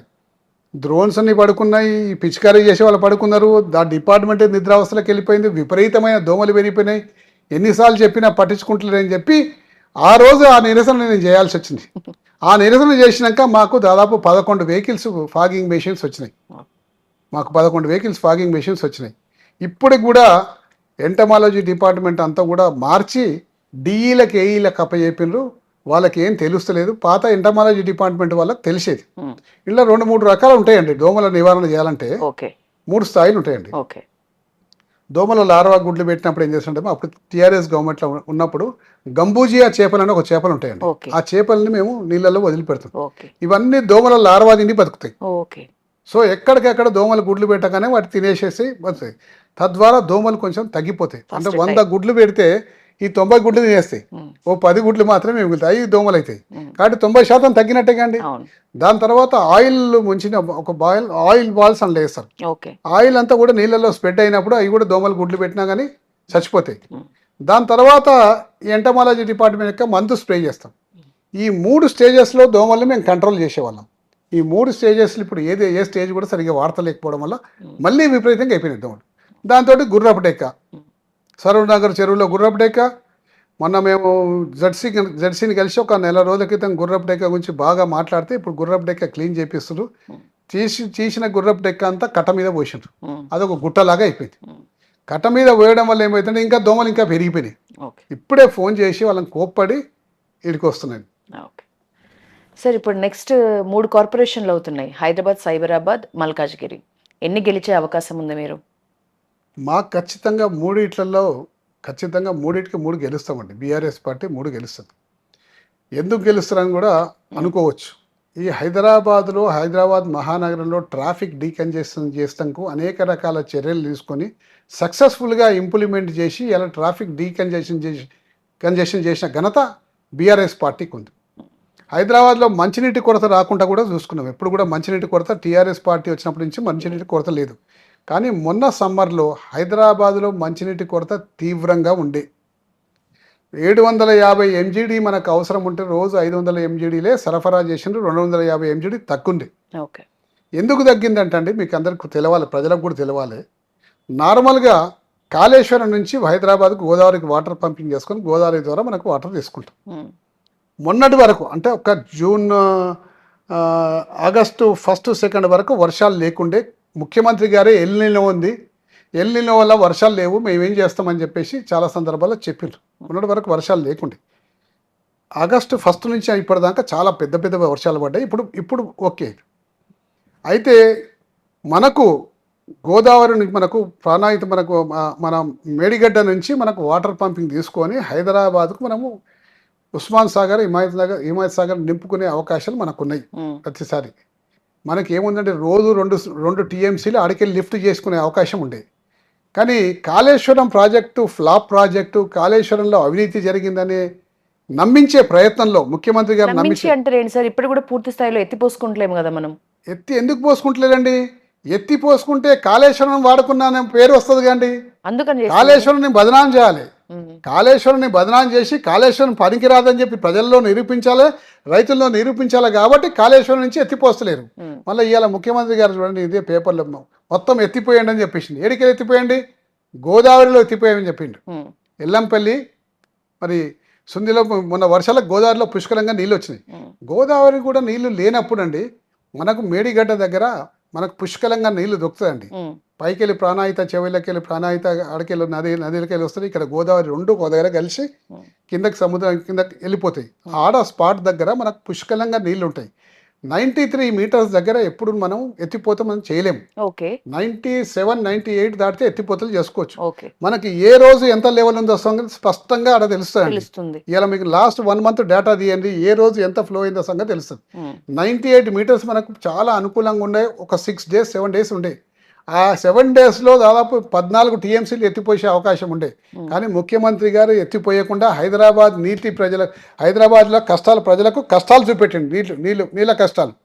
కేవలం కాళేశ్వరం వాడుకుంటే అది వాడుకున్నామని చెడ్డ పేరు వస్తుందని చెప్పేసి కాళేశ్వరాన్ని బదనాం చేస్తున్నాం. కాబట్టి ఇప్పుడు ఇది వాడుకోవద్దని చెప్పి హైదరాబాద్లో ప్రజలకు నీటికి ఎండబెట్టిండు, నీటికి కష్టాలు క్రియేట్ చేసిండు. ఇది క్రియేట్ చేసిన కష్టం. ఆడికెళ్ళి ఎత్తిపోసుకుంటే మనకు కష్టం ఉండకపోతుండే. తుమ్మిడిహెట్టి తప్ప మనకేం పెద్ద ఆప్షన్ లేవని మేధావులు కూడా అంటున్నారు కదా సార్. ఇదండి తమ్మిడిహెట్టి కాదండి. తమ్మిడిహెట్టి పైకెళ్ళి ప్రాణాయితకెళ్ళి వచ్చింది. అక్కడికి గోదావరికి వెళ్ళి ఎల్లంపల్లికి వెళ్ళి పోయే కాలువ 2 కాలువలు ఒక దగ్గర కలుస్తాయి. ఆ కలిసే దగ్గర మనకు నీటి ప్రవాహం ఎప్పుడు కూడా ఉంటుంది. గోదావరి నది మొన్నటి వరకు కూడా గోదావరి నదికి కూడా నీళ్లు సరిగా లేకుండే. ఆగస్టు 1 వరకు లేకుండే. ఆగస్టు 1 నుంచి ఇప్పటి వరకు పడిన వర్షాలు, ఈ 11 రోజుల్లో పడిన వర్షాలు బాగా భారీ ఎత్తున పడ్డాయి. కాబట్టి ఇవాళ గోదావరి నదిలో నీళ్ళు వచ్చినాయి. అంతకన్నా ముందు జూలైలో లేకుండా నీళ్లు లేనప్పుడు హైదరాబాద్లో జూలైలో కూడా జూన్లో కూడా తీవ్రమైన కష్టాలు, వర్షాకాలం వచ్చిన కష్టాలు ఉండే. కానీ ఆడికెళ్ళి మనకు ఎత్తిపోసుకునే అవకాశం ఉన్నా కానీ దాన్ని వినియోగించకుండా ఇది కాళేశ్వరం ఫెయిల్యూర్ ప్రాజెక్టు, దీన్ని ఇట్లా కట్టిండ్రు, ఇది టీఆర్ఎస్ వాళ్ళు చేసిన తప్పిదనం అని చెప్పి నిరూపించే ప్రక్రియలో హైదరాబాద్కు నీటి కష్టాలని రేవంత్ రెడ్డి గారు క్రియేట్ చేసిండు. ఇప్పుడు ఏముంది? గోదావరికి వెళ్ళి ఎత్తిపోయండి అని అంటుండు. అంటే గోదావరికి వెళ్ళి ఎత్తిపోయచ్చు, కాళేశ్వరం నుంచి ఎత్తిపోయలేమని చెప్పేసి అది చెప్పనీకి. అంటే కాళేశ్వరం నుంచి అండి మీకు ఎప్పుడు కూడా ఎండాకాలం కూడా ఆడ వాటర్ ఉంటాయండి. ఎందుకంటే మనకు పైకి వెళ్ళేసి ఛత్తీస్గఢ్ ఆడికెళ్ళి వచ్చే వాటర్ అంతా కూడా చాలా తీవ్రమైన వాటర్ అక్కడ ఎక్కడ కూడా ఎండిపోకుండా ఉంటుంది. వర్షాకాలము బాగా వర్షాలు తక్కువ పడ్డా కానీ కొంత మేరకు అక్కడ నీటి లభ్యత ఉంటుంది. కాబట్టి ఆ నీటి లభ్యతను మనం వాడుకున్న తీరు బట్టి మనకు ఉంటుంది. వాడుకుంటే మంచి, వాడుకుంటే హైదరాబాద్లో కష్టాలు ఉండవు, ఏమి ఇబ్బంది ఉండదు. మనకి ఎంత కావాలంటే హైదరాబాద్కు మొత్తం ఆ టైంలో 1 మంత్ గ్యాప్లో ఒక 2 TMCలు తరండి, అంటే ఒక్క రోజు ఇట్లా ఎత్తిపోస్తే హైదరాబాద్కు సరిపడే వాటర్ వచ్చేస్తాయి. అది కూడా వాడకుండా ఈ కాళేశ్వరం ప్రాజెక్టు వేస్ట్, దీంట్లో అవినీతి జరిగింది, మేము ఎక్కడైతే పిల్లర్లు కుంగిపోయినాము అది బాగా చేపియము, నీటిని కిందికి వదిలేస్తున్నాము, అక్కడ నీటి నిర్వహిస్తే బ్యారేజ్కే ప్రమాదము అని ప్రజలను తప్పుదో పట్టించి ప్రయత్నం చేస్తున్నారు. పిల్లర్లు కుంగిపోయిన దగ్గరనే అసలు టాపిక్ ఉంది కదా సార్, మీరు ఎందుకు వదిలేస్తున్నారు దాన్ని?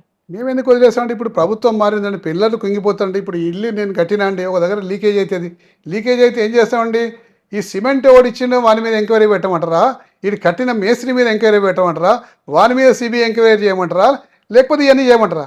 నా బాధ్యత ఏంటండి, లీక్ అవుతుంది కాబట్టి లీక్ నేను ఆపుకోవాలి, అంతేగాని ఈడు ఒడిగట్టిన సిమెంట్, ఈ సిమెంట్ దానికి ఎంత నాణ్యత ఉన్న సిమెంట్ వాడుతున్నాడు చూడండి, ఇవన్నీ చూసుకోవాల్సిన బాధ్యత మీకు లేదా? బాధ్యత ఉంటాగానండి, ఎక్కడ లీక్ అవుతుందో దాన్ని రిపేర్ చేసుకోవాల్సిన బాధ్యత ప్రధానంగా ఉంటుందండి. సిమెంట్ ఏ కంపెనీకి వెళ్ళి వచ్చింది, ఆ కంపెనీ వాడిని పట్టుకొని సిబిఐ ఎంక్వైరీ పెట్టాలి, ఆడ కంపెనీ వాడు ఎక్కడికి వెళ్ళి లైమ్ స్టోన్ తెచ్చిండు, ఇవి కాదండి నేను చేయాల్సినవి. ఎస్ లీక్ అవుతుంది, ఇమీడియట్ రిపేర్ చేసి ప్రజలకు ఆడ ఉన్న నివసిస్తున్న వాళ్ళకు నేను ఫస్ట్ సౌకర్యం చేయాలి. నేను ఒక అపార్ట్మెంట్స్ కట్టితే లీక్ అవుతుంది, లీక్ అయితే నేను ఇవన్నీ ఆలోచించుకుంటూ కూర్చోలేను, దాన్ని ఫస్ట్ రెక్టిఫై చేసి రిపేర్ చేయాలి. రిపేర్ చేపిస్తే కాళేశ్వరం యొక్క ప్రాముఖ్యత పెరిగిపోతుంది. రిపేర్ పెట్టకుండా చేయకుండా ఆ కింద రైతుల్ని ఎండబెడితే కాళేశ్వరం ఏదో జరిగిపోయింది అవినీతి అని చెప్పేసి వాళ్ళ మనసులో బీజాలు నాటొచ్చిన దురుద్దేశంతో ఈ కార్యక్రమాన్ని రిపేర్ చేయకుండా పెట్టిండు. అదేవిధంగా హైదరాబాద్ను కూడా నీళ్లు పంపించకుండా ఎండబెట్టిండు. ఓకే, సరే 3 కార్పొరేషన్లో 3 గెలుస్తామంటున్నారు. ఇప్పుడు ప్రస్తుత అంచనా ఏముందంటే హైదరాబాద్ ఖచ్చితంగా మజ్లిస్కి అవుతుంది, సైబరాబాద్ కాంగ్రెస్కి అవుతుంది, ప్రభుత్వం ఉంది కాబట్టి ఈజీ అవుతుంది వాళ్ళకి. ఇంకా మల్కాజిగిరి బీజేపీ బీఆర్ఎస్ కొట్టుకుంటాయి. ఎలాగూ బీజేపీకి కొంత బీఆర్ఎస్ చాలా దగ్గర అవుతున్న పేరు, అసలు ఒక పెద్ద హాట్ టాపిక్ నడుస్తుంది, మీ వరకు వచ్చిందో లేదో. కరెక్ట్ టైం చూసి బీజేపీలోకి వచ్చేది హరీష్ రావే, బీజేపీ నుంచి సీఎం అయ్యేది కూడా హరీష్ రావే అని వచ్చిందా మీ దాకా? చూడండి, మా సిద్ధాంతాలు వేరు, భారతీయ జనతా పార్టీ సిద్ధాంతాలు వేరు. ఎప్పుడు కూడా ముఖ్యమంత్రి గారు బీజేపీ బీఆర్ఎస్ ఒకటైతే చెప్పి ఆరోపణలు చేయకూడదు. ఎందుకు చేయకూడదు అంటే కాంగ్రెస్ పార్టీ టీడీపీ ఒకటైనప్పుడు బీజేపీ బీఆర్ఎస్ దేశంలో ఉన్న ఏ పార్టీ అయినా ఒకటి కావచ్చు. కాంగ్రెస్ పార్టీకి టీడీపీ ఒకటైనప్పుడు వేరే పార్టీ దేశంలో ఏ పార్టీ అయినా తప్పు లేదు. ఎందుకంటే టీడీపీ పుట్టిందే కాంగ్రెస్ పార్టీకి వ్యతిరేకంగా పుట్టింది. ఈ రాష్ట్రంలో పుట్టిన ఆ 2 పార్టీలే మీరు ఇద్దరు కలిసి పోటీ చేసినప్పుడు ఇతరుల మీద మీరు అనే అవకాశం మీకు హక్కే లేదు, నెంబర్ 1. రెండోది, బీజేపీ పార్టీ వేరే, మా సిద్ధాంతం వేరే, మాతోవో వేరే వాళ్ళతోవో వేరే. మా సిద్ధాంతం వాళ్ళ సిద్ధాంతం వేరే. ప్రతి సందర్భంలో భారతీయ జనతా పార్టీని కూడా తీవ్రంగా మేము విమర్శిస్తూనే ఉంటాం. కాబట్టి మాకు వాళ్ళకు సమాంతరంగా మేము ఎప్పుడు కూడా వాళ్ళతో కలిసేది లేదు. కానీ జాతీయ స్థాయిలో ఏమైనా పొత్తులకి ఇట్లా జరిగితే మేమేం చెప్పలేము దానికి.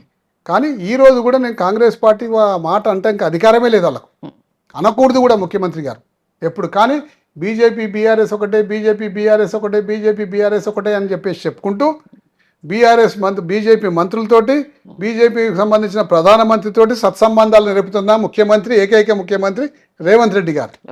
ఎందుకంటే ఆయన పదవి కాపాడుకోనికి నా మీద ఇది ప్రయోగిస్తారు, నా మీద సిబిఐ ప్రయోగిస్తారు, నా మీద ఇన్కమ్ ట్యాక్స్ ప్రయోగిస్తారు అని చెప్పేసి ముందు జాగ్రత్తగా మంచి రిలేషన్ మెయింటైన్ చేస్తుంది మోదీ గారితో ఆయన్నే. కానీ ఆ మంచి రిలేషన్ దేనికోసం మెయింటైన్ చేస్తున్నాను అని చెప్తాడు ప్రజలకు, రాష్ట్రంలో ప్రాజెక్టు రావాలి, రాష్ట్రానికి నిధులు రావాలి అనే యాంగిల్లో ఈ ప్రజలకు చెప్తాడు. అక్కడ మాత్రం ఆయన రిలేషన్ మంచిగా ఆయన మీద ఏం రాకుండా. ఓకే, ఇప్పుడున్న కాంగ్రెస్ ప్రభుత్వానికి ప్రధాన ప్రతిపక్షం బీఆర్ఎస్ అవుతుందా, బీజేపీ అవుతుందా? బీజేపీ ఎట్టి పరిస్థితుల్లో ప్రధాన ప్రతిపక్షం కాలేదు కూడా అండి, కాలేదు కూడా.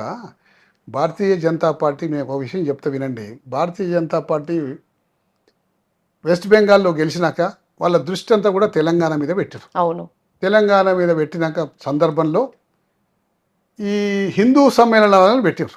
హిందూ సమ్మేళనాలను పెట్టి పీఠాధిపతుల్ని మఠాధిపతుల్ని పెద్ద పాపము వాళ్ళ స్వామీజీలను అందరినీ క్షేత్రస్థాయి కార్యకర్తలాగా కిందికి దింపి హిందూ సమ్మేళనానికి పేరు పెట్టుకుంటూ హిందువులను రక్షించే పార్టీ భారతీయ జనతా పార్టీ, దానికే మీరు సపోర్ట్ చేయాలనే యాంగిల్లా చెప్పించారు. పాపం పీఠాధిపతులు మఠాధిపతులు అంతా కూడా వాళ్ళంతా కూడా వాళ్ళ ఆధ్యాత్మిక చింతన బోధించే మఠాలను పీఠాలను వదిలిపెట్టి ఈ ఆర్ఎస్ఎస్ గైడెన్స్ మీద బీజేపీ గైడెన్స్ మీద వచ్చేసి క్షేత్రస్థాయిలో మెరాలు పెట్టి భారతీయ జనతా పార్టీ కార్యకర్తల లాగానే హిందూ సమ్మేళనాలు పెట్టారు. నేను హిందువుని కాదా అండి? మీరు హిందూ, నేను హిందువునే కాదండి, మీరు కూడా హిందువునే కాదండి. మీ ఇంట్లో మీ పెళ్ళిళ్ళు అయితే ఏ ధర్మం ప్రకారం చేస్తారండి? హిందూ ధర్మం ప్రకారం. హిందూ ధర్మం ప్రకారం చేస్తారు. సపోజ్ ఇంట్లో పిల్లగాడు పుడుతారండి, అతనికి 21st డే కానీ లేకపోతే కానీ ఏ ధర్మం ప్రకారం చేస్తారండి? హిందూ ధర్మం ప్రకారం. మీరు ఒక గృహప్రవేశం చేస్తారు, ఏ ధర్మం ప్రకారం చేస్తారండి? హిందూ ధర్మం ప్రకారం. గృహప్రవేశం చేస్తే ఇంట్లో సత్యనారాయణ కథ చేసుకుంటారు, 10 మంది నుంచి భోజనాలు పెడితే హిందూ ధర్మం ప్రకారం చేస్తారు. మన ఇళ్లలో ఎవరైనా కాలం చేస్తే ఏ ధర్మం ప్రకారం కష్టం చేస్తే హిందూ ధర్మం ప్రకారం చేస్తారు. ఇవన్నీ నేను కానీ మా ముత్తాతల నుంచి వస్తున్న హిందూ ధర్మం ప్రకారం చేస్తున్నామండి. ఇలా కొత్తగా నాకు ఇంకోటి వచ్చి చెప్పాలండి మీరు హిందువులను గుర్తు చేయాల్సిన అవసరం లేదు. హిందువులని ఎవరికి గుర్తు చేయాలండి? భారతీయ జనతా పార్టీకి గుర్తు చేయాలి. మీరు హిందువులు, మీరు పవిత్రంగా ఉండండి అని చెప్పి గుర్తు చేయాలి. అవసరం వాళ్ళకు మాత్రమే ఉంది, భారతీయ జనతా పార్టీ వాళ్ళకి. ఎందుకు ఉందంటే రామాలయం పేరు మీద పవిత్రంగా ఈ దేశ ప్రజలందరూ కూడా రూపాయి చందా ఇస్తే ఆ రామాలయం యొక్క ప్రతిష్టని, ఆ విగ్రహ ప్రతిష్టని ఆ రోజు అపార్ట్మెంట్లలో కమ్యూనిటీలలో స్క్రీన్లు పెట్టి పెద్ద స్క్రీన్లు పెట్టి పాపం కాలనీ వాసులు అందరూ కూర్చొని ఆ ప్రతిష్ట చేసేటప్పుడు చెంపలు వేసుకొని స్వయంగా చూసిన అనుభూతి పొంది అంత లీనమైపోయి తన్మయత్వంతో రాముని ప్రతిష్ట జరిగిందని చెప్పి సంతోషించితే ఆ రామాలయంలో 63 సార్లు దొంగతనం అయితే ప్రధానమంత్రి నియమించిన ట్రస్ట్ బోర్డే ఆ రామాలయానికి ఉంటే 63 సార్లు దొంగతనం జరిగితే ప్రధానమంత్రి ఒక్క మాట మాట్లాడారా అండి? కాబట్టి హిందూ ధర్మం అనేది మీరు నేర్చుకోవాలి. ఫస్ట్ హిందూ ధర్మం ఏంది, ఆ ధర్మం ఏం చెప్తున్న సంగతి మీరు నేర్చుకున్నాక ఇతరులకు చెప్పండి. ఇలా దేశవ్యాప్తంగా ఎంతో మంది ప్రజలు నమ్మకంతో మీకు చందాలు ఇచ్చిండ్రు. చందాలు ఇస్తే అందులో దొంగతనం అవుతుంది. ఇంకా రామాలయ హుండీ చోరీని ఇప్పుడు మీరు అస్త్రంగా చేసుకోబోతున్నారు, అంతేనా? అస్త్రం కాదండి, సార్ హిందువులు బొందుగాళ్ళు అన్న మీకు బీజేపీని విమర్శించే హక్కు ఎక్కడిది అని అంటున్నారు. లేదండి, హిందువులు బొందుగాలని చెప్పేసి కాదండి, హిందువులు బొందుగాలని చెప్పి ఫ్లోలో అన్నాడేమో, కానీ ఇలా హిందువు మేము ఆచరించే పద్ధతులన్నీ హిందువు అండి. మాకు కూడా హిందుత్వం నేర్పించాల్సిన అవసరం ఏముందండి? బీజేపీకి నేర్పించాలంటారు. బీజేపీకి నేర్పించాలి. ఎందుకంటే పరమ భక్తుడు దేశం కోసం ధర్మం కోసం అంటారు, మాట మాట్లాడితే జై శ్రీరామ్ అంటారు. జై శ్రీరామ్ అని చెప్పి రామాయణం చేసిన దొంగతనం చేసిన దొంగలు మీరు. ఇవాళ జై శ్రీరామ్ అనే అర్హత మీకు లేదు, మీకు అర్హత లేదండి. గ్యాప్ పెరిగిందంటారా సార్ హిందువులకి బీజేపీ పార్టీకి మధ్య? గ్రాప్ అట్లా స్వామీజీల్ని మఠాధిపతులు తిరిగితే గ్రాప్ పెరగదండి. గ్యాప్ పెరిగిందంటారా? గ్యాప్ అంటే చూడండి, వాళ్ళు చేసే పద్ధతులే రాంగ్ అండి. అంటే మతం పేరిట దేశంలో ఉన్న ప్రజల్ని విభజిస్తే దేశంలో ఉన్న ప్రజలలో ఎక్కువ శాతం హిందూ మతం సంబంధించిన వాళ్ళే ఉన్నారు. వాళ్ళని విభజిస్తే ఎక్కువ లబ్ధి పొందేది మేమే. కాబట్టి ఆ లబ్ధి ద్వారా రాజకీయాల్లో 3వ సారో 4వ సారో గెలవాలని చెప్పి ఒక దురాలోచనతోటి ఇలా ఆ కార్యక్రమాలు చేస్తుంది. ఇలా ఇంకొక ఉదాహరణ చెప్తాండి మీకు. దేశవ్యాప్తంగా మీరు అనేక సందర్భాల్లో అనేక సంవత్సరాల నుంచి మీరు గమనిస్తూనే ఉంటారు, గోమాతను రక్షించాలి, గోమాతను పూజించాలి. గోమాత మనం అందరం హిందువులు నమ్మే గోమాత పవిత్రమైన స్థానంలో ఉంటుంది. గోమాత ఎక్కడ పోయినా సపోజ్ ఆవు కనిపించినట్టు ఒక దండం పెట్టుకుంటాం. ప్రతి మనిషి కూడా దండం పెట్టుకుంటాడు. కొంతమంది ఎవరైనా నాస్తికులు ఉంటే చెప్పలేం, కానీ దాదాపు 90% మంది గోమాతను పవిత్రంగా చూస్తారు. అక్కడక్కడ ఉత్తరప్రదేశ్లో, ఆంధ్రప్రదేశ్లో, తెలంగాణలో అక్కడక్కడ చెదురుమదురు సంఘటనలు, కొన్ని వందల సంఘటనలు జరుగుతూనే ఉన్నాయి లాస్ట్ 10 సంవత్సరాల నుంచి. గోమాతని ట్రాన్స్పోర్ట్ చేసుకుంటే దాన్ని కలేబరానికి తరలిస్తుండ్రు. కాబట్టి దాన్ని ఆపి గోవులన్నీ రక్షించి దాన్ని ఆపేవాడిని నడిపేవాడిని పక్కకు కూర్చున్న క్లియర్ అంటే నరికిన సందర్భాలు ఉన్నాయి, చంపేసిన సందర్భాలు ఉన్నాయి. అటువంటి బీఫ్ ఫ్యాక్టరీ నుంచి మీ భారతీయ జనతా పార్టీకి నిధులు వస్తాయి. అఫీషియల్గా నిధులు వస్తాయి. అంటే ఆ బీఫ్ తయారు చేసి దేశంలో ఉన్న గోమాతలు అందరూ తీసుకొచ్చి కట్ చేసి ఆ బీఫ్ని ఎక్స్పోర్ట్ చేస్తారు ఆ కంపెనీ నుంచి భారతీయ జనతా పార్టీకి నిధులు వస్తాయి. ఇప్పుడు హిందుత్వం ఎవరికి నేర్పాలండి? భారతీయ జనతా పార్టీకి నేర్పాలి కదండి. మిగతా ప్రజలందరూ కూడా, భారతీయ జనతా పార్టీలో లేని ప్రజలందరూ కూడా పవిత్రంగా గోమాతను చూస్తే మీరు దాని పేరు మీద పవిత్రతను పెట్టుకొని ఎంతోమందిని చంపి ఆ కంపెనీ నుంచి మీరు నిధులు తీసుకుంటారు. ఇంకా ఏం చెప్పాలండి ఈ భారతీయ జనతా పార్టీకి? దేశం కోసం ధర్మం కోసం అని చెప్పి అన్ని అధర్మ కార్యక్రమాలు చేసేది భారతీయ జనతా పార్టీ. జై శ్రీరామ్ అనే హక్కు మీకు లేదు. రామాలయంలో దొంగతనం జరిగితే ప్రధానమంత్రి నియమించిన ట్రస్ట్ బోర్డు, ప్రధానమంత్రి నోటి నుంచి ఒక్క మాట రాదు ఈ రోజు వరకు. జాతికి క్షమాపణ చెప్పాలి ఆయన, ప్రధానమంత్రి గారు. మరి వాళ్ళు హిందుత్వం గురించి మాట్లాడతారండి. స్వామీజీలను మఠాధిపతుల్ని పీఠాధిపతులను అంటే ప్రచారం కోసం తెచ్చుకునేది మీరు. ఇంత దిగజారిపోతే ఎట్లానండి? దమ్ముంటే మీ మీ సిద్ధాంతాలని చేయండి, మేము కొట్లాడని, మేము ఈ డెవలప్మెంట్ కాదు ఇంకా 10 డెవలప్మెంట్లు చేస్తాను చెప్పండి, ఓట్లు సంపాదించుకోండి. మీ మీ మీ ప్రచారం కోసం స్వామీజీల్ని మఠాధిపతుల్ని పీఠాధిపతుల్ని పాపం అట్లా కూర్చొని ఆధ్యాత్మిక చింతన బోధించి అందరి వాళ్ళైన స్వామీజీల్ని కొందరి వాళ్ళని చేస్తున్నారు మీరు. ఓకే, ఇది తప్పు. ఓకే సార్, మీకు అల్టిమేట్ గోల్ ఏంటి సార్ రాజకీయాల్లో? ఇప్పుడు 42 ఏళ్ళు అనుకుంటా మీరు రాజకీయాల్లో ఉండబట్టి, చాలా ప్రముఖమైన పేరు, హుందా రాజకీయ నాయకుడు అనే ఒక మంచి పేరు, మీకంటూ కొన్ని మైల్ స్టోన్స్ దాటుకుంటూ చాలా కింది స్థాయి నుంచి ఎదిగిన మీరు, అల్టిమేట్ ఒక గోల్ అంటే ఏంటి రాజకీయాల్లో? గోల్ అంటే అండి ఏమండి, అభివృద్ధి కార్యక్రమంలో ఉన్న నియోజకవర్గంలో అందరికీ అందాలండి. ఫస్ట్ థింగ్ అల్టిమేట్ గోల్ అంటే అది ఎప్పటికీ ఎంత చేసినా ఇంకా తక్కువనే ఉంటుంది, కానీ మనకు సాటిస్ఫాక్షన్ ఒక దగ్గర ఉంటుంది. ఇవన్నీ నేను చేసినాను. ఇప్పుడు చేసిన వాటిలో మీకు బాగా సంతృప్తినిచ్చిన వర్క్ అంటే ఏంటి? చెప్పినాక ట్రాఫిక్ ఈజన్ కోసం చాలా చేసిన నేను. ఇప్పుడు కాదు, గతంలో కాంగ్రెస్ పార్టీ ఉన్నప్పుడు కూడా నేను ట్రాఫిక్ ఈజన్ కోసం గుడా చైర్మన్గా చాలా చేసిన. హైదరాబాద్లో కట్టిన ఫ్లైఓవర్స్ అన్ని మ్యాక్సిమం నేనే కట్టినండి. ఓకే, ఇలా మూసాపేట్ ఫ్లైఓవర్ అనుకోండి, హైటెక్ సిటీ ఫ్లైఓవర్ అనుకోండి, అడిక్మేట్ ఫ్లైఓవర్ అనుకోండి, లేకపోతే పాడి షరీఫ్ ఫ్లైఓవర్ అనుకోండి, నల్గొండ బస్ స్టాండ్ ఫ్లైఓవర్ అనుకోండి, ఇవన్నీ నేను కట్టినాయండి. ఓకే, నాకు ట్రాఫిక్ మీద, హైదరాబాద్ ఇన్ఫ్రాస్ట్రక్చర్ మీద చాలా ఇంట్రెస్టు. ఈ హైదరాబాద్ మహానగరంలో నివసిస్తున్న ప్రజలకు సౌకర్యంగా ఉండాలి, సౌకర్యంగా ఈజీగా ట్రాన్స్పోర్ట్ ఉండాలి, ఈజీగా ట్రాఫిక్ డీకంజెషన్ సాఫీగా ప్రయాణం చేసే ఉండాలి అనేది చాలా ఇంట్రెస్ట్. ఆ ఇంట్రెస్ట్లో భాగంగా ఔటర్ రింగ్ రోడ్ నిర్మాణం కూడా నేనే చేశాను.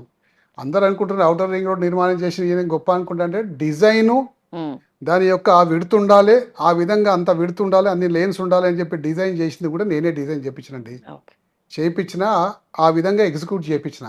ఇలా హైదరాబాద్కు గ్రోత్ కారిడార్, హైదరాబాద్కు గ్రోత్ ఇంజన్ ఏదంటే ఔటర్ రింగ్ రోడ్ అండి. ఇలా పెట్టుబడులు వస్తున్నాయి, హైదరాబాద్ 10 కంపెనీలు వస్తున్నాయంటే ఎయిర్పోర్ట్ నుంచి ఎక్కడైనా ట్రాఫిక్ ఈజీగా పోయే అవకాశం ఉంది కాబట్టి ఔటర్ రింగ్ రోడ్ వైపు అన్ని ఐటీ కంపెనీలు వెస్ట్ అంతా కూడా డెవలప్ కావడం అదే కారణంతో డెవలప్ అయింది. అదేవిధంగా నా నియోజకవర్గంలో కూడా బైరామగూడ ఫ్లైఓవరు, ఎల్బీ నగర్ ఫ్లైఓవరు, మరి Kamineni flyover, Nagole flyover, Chinthalakunta underpass, LB Nagar underpass, ఇవన్నీ కట్టుకుంటూ మిగతా 3 ఫ్లైఓవర్లు కూడా నేను అప్పుడు డిపిఆర్ చేపించి రెడీ పెట్టిన. హస్తినాపురం ఫ్లైఓవరు, మన Anand Nagar flyover, TKR Kaman flyover. TKR Kaman flyover ఒక 5 సంవత్సరాల తర్వాత కడదాం అనుకున్నాం. ఓకే, అప్పుడు ఇప్పుడే తొందర లేదు, చేయించి అనుకున్నాం, కానీ నిధులు ఉంటే కట్టేద్దాం, లేదంటే కొంచెం లేట్గా కడదాం అనుకున్నాం. కానీ హస్తినాపురం ఫ్లైఓవర్ తప్పనిసరిగా కావాల్సి ఉండే. ఈ ప్రభుత్వం అప్పుడే, ఆ ప్రభుత్వంలో మాకు ఎలక్షన్ కోడ్ వచ్చింది కాబట్టి మనం అప్పుడు చేయలేకపోయినాము. ఈ ప్రభుత్వం వచ్చినప్పటి నుంచి పోరాడుతూనే ఉన్నాం, చివరికి సాధించుకున్నాం. మొన్న హస్తినాపురం ఫ్లైఓవర్ సాధించుకున్నా, ఆనంద్ నగర్ ఫ్లైఓవర్ సాధించుకున్నా, టీకేఆర్ కమాన్ ఫ్లైఓవర్ ఏమో ఇక్కడ కాంగ్రెస్ పార్టీయే చేసింది, ఇది కూడా కాంగ్రెస్ పార్టీ చేసింది. కానీ టీకేఆర్ కమాన్ ఫ్లైఓవర్ ఫస్ట్ చేయడం వల్ల ముఖ్యమంత్రి గారికి నేను రిక్వెస్ట్ చేసిన, టీకేఆర్ ఫ్లైఓవర్ ఇప్పుడు ఉపయోగపడదు, అవసరం లేదు, అని ఇంకో 5 years తర్వాత కట్టొచ్చు. హస్తినాపురం ఫ్లైఓవర్, ఆనంద్ నగర్ ఫ్లైఓవర్ తక్షణమే ఇవ్వండి మీరు, ఇమీడియట్గా మాకు అవసరం అని చెప్పేసి అంటే ముఖ్యమంత్రి గారు ఒక లెటర్ అడిగిండ్రు, మీరు టీకేఆర్ కమాన్ ఫ్లైఓవర్ వద్దు అని చెప్పి రాసియండి, నేను చూస్తాను. నేను వెంటనే రాసిచ్చిన, వద్దని కాదు, ఇప్పుడు అవసరం లేదు, 2030-31లో మీరు ప్లాన్ చేయండి, ఇది మాత్రం ఇప్పుడు కావాలి. అయితే ముఖ్యమంత్రి గారికి ఏమనిపించిందేమో, హస్తినాపురం ఫ్లైఓవర్, ఆనంద్ నగర్ ఫ్లైఓవర్ రెండింటికి క్లియరెన్స్ ఇచ్చేసిండు. ఈ సందర్భంగా ముఖ్యమంత్రి గారికి మా నియోజకవర్గానికి చేసిన మొట్టమొదటి ఏకైక పని, దానికి ధన్యవాదాలు తెలుపుతున్నా. Okay, yes. ఎక్కడ సార్ ఏం చదువుకున్నారు మీరు? మీ నేటివ్ ప్లేస్ ఎక్కడ?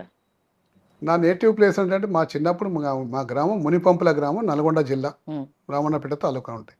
మేము చిన్నప్పుడు పుట్టింది పెరిగింది ఇక్కడే, హైదరాబాద్, ఎడ్యుకేషన్ కూడా అంతా ఇక్కడనే అయింది. సో ఇక్కడ నేను డిగ్రీ అయిపోయినాక, డిగ్రీ చదివేటప్పుడు 2nd yearలోనే నేను కార్పొరేటర్గా గెలిచిన. ఓకే, గెలిచినాక ఇక దాని తర్వాత ఇక్కడనే రాజకీయాలు చాలా యంగ్ ఏజ్ లో వచ్చేసినారు కదా సార్ రాజకీయాల్లో? చాలా యంగ్ ఏజ్ లో వచ్చిన. చదువుకుంటూ కార్పొరేట్ అంటే ఇది ఇప్పుడు కార్పొరేటర్ అవ్వాలంటే అప్పట్లో మేము జస్ట్ 22 ఏమోంటి, అప్పుడే కార్పొరేటర్ అయినా. Okay, final rapid fire question sir, ఒక 2-3 అంతే. పాలనలో కేసీఆర్కి ఎన్ని మార్క్స్ వేస్తారు, రేవంత్కి ఎన్ని మార్క్స్ వేస్తారు? రేవంత్కి అసలు మార్కులే లేవండి, కేసీఆర్ గారికి మొత్తం మార్కులు వస్తాయండి. అంతేనా? ఓకే, మీ ఫేవరెట్ పొలిటీషియన్ ఎవరు సార్? రాజశేఖర్ రెడ్డి అండి. Okay, for ever. ఇంకా ఆ స్థానంలో ఎవరు ఉండరేమో. బాగా మీకు గుర్తుండిపోయిన ఏదైనా అనుభవం రాజశేఖర రెడ్డి సార్తో? ఔటర్ రింగ్ రోడ్ అండి, అంతే. సంపూర్ణమైన అధికారం ఇచ్చిండు. ఉమ్. ఔటర్ రింగ్ రోడ్ ఈ విధంగా డిజైన్ చేయగలిగినంటే ఆయన ఇచ్చిన చలవ మేరకే. ఒక మాటలో చెప్పాలంటే మోడీ గురించి చెప్పండి. మోదీ పరిపాలన కన్నా సోషల్ మీడియా యాక్టివ్ ఎక్కువ ఉంటుందండి, వాళ్ళకి వాట్సాప్గా ఎక్కువ ఉంటుందండి. అంటే వాట్సాప్లో పుంఖానుపుంఖలుగా తప్పుడు సమాచారాన్ని దేశ ప్రజలకు పంపింగ్ చేసిన గత 15 సంవత్సరాల నుంచి అద్భుతమైన party Bharatiya Janata party. So మీకు కాంగ్రెస్ కంటే ఎక్కువ శత్రుత్వం బీజేపీతో ఉంది అనిపిస్తుంది, ఏమంటారు? బీజేపీ ఏ పార్టీతో శత్రుత్వం లేదండి, వాళ్ళ విధానాలను వ్యతిరేకిస్తాం. విధానాలు ఏ విధంగా వ్యతిరేకిస్తాం అంటే, నేను ఒక రకంగా సంఘ పరివారం నుంచి వచ్చిన మనిషిని. మీరు సంఘ నుంచి వచ్చారు? నేను చాలా యాక్టివ్గా ఆర్ఎస్ఎస్లో ఉంటాయి. ఓకే. సంఘ నుంచి వచ్చిన మనిషిని. నాకు కొన్ని ఆ పోకట్లు కొన్ని ఉంటాయని కొంతమంది అంటారు నాకు. కానీ మరి అట్లయితే నాకు పోకట్లు చాలా కాలం అయిపోయింది. నేను సంఘలో యాక్టివ్ ఉండి అప్పుడు before coming to the Congress నేను సంఘలో యాక్టివ్ ఉంటాయి ఆర్ఎస్ఎస్లో. అయితే మతాన్ని ఒక ఆయుధంగా వాడుకొని దేశ ప్రజల మీద రుద్ది మతాన్నివాదులుగా విడదీసి అక్కడ హిందూ మతాన్ని సమర్థించిన వాళ్ళు ఒకవైపు, ముస్లిం మతాన్ని సమర్థించిన ఒకవైపు చీల్చాలని ప్రయత్నం చేస్తున్నారు. అంటే నేను ఒకటే విషయం దాన్ని వ్యతిరేకిస్తా, ఏంటంటే ఈ దేశంలో ఉన్న ముస్లిమ్స్ ఎక్కడ పోలేరు, ఇక్కడే ఉండాల్సింది, మాతో పాటు జీవనం సాగించాల్సింది. వాళ్ళు మనం కలిసి అందరూ కూడా ప్రోగ్రెస్ పోవాలి, ముందుకు పోవాలి. దేశంలో ఒకటే రూల్ ఉండాలి, అది హిందువులకైనా ఒకటే రూల్ ఉండాలి, ముస్లింలకైనా ఒకటే రూల్ ఉండాలి. దాన్ని కూడా నేను ఎప్పుడైనా అంటే మద్దతు తెలుపుతాం. కాబట్టి ఈ విధంగా విడదీసి ఎంజాయ్ చేసుకుంటూ ఒక మతం మీద విద్వేషం చెప్పుకుంటూ ఒక మతం మీద ఇంకో దాన్ని ప్రేమ చూపెట్టుకుంటూ పోవడం కరెక్ట్ కాదు. కాబట్టి ఈ విధమైనటువంటి రాజకీయాలు, మత రాజకీయాలు మంచిది కాదు. కాబట్టి దాన్ని నేను వ్యతిరేకిస్తా.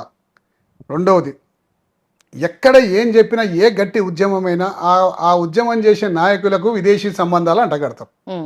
వీళ్ళకు పాకిస్తాన్ తోటి లింకులు ఉన్నాయంటారు, వీళ్ళకి చైనా తోటి లింకులు ఉన్నాయంటారు, వీళ్ళకు ఆడికెళ్ళి ఫండ్స్ వచ్చినాయంటారు, వీళ్ళకి ఈడికెళ్ళి ఫండ్స్ వచ్చినాయంటారు. అనేక రకాలుగా ఆరోపణలు భారతీయ జనతా పార్టీ వాట్సాప్ నుంచి వస్తాయి. అలా వాట్సాప్ యూనివర్సిటీ ఇది. కాకపోతే మన జెన్జీ ఉద్యమం ఏంటంటే వాట్సాప్ యూనివర్సిటీకి, ఇన్స్టాగ్రామ్ యూనివర్సిటీకి జరిగిన పంచాయతీ. అందులో జెన్జీ వాళ్ళు గెలిచారు.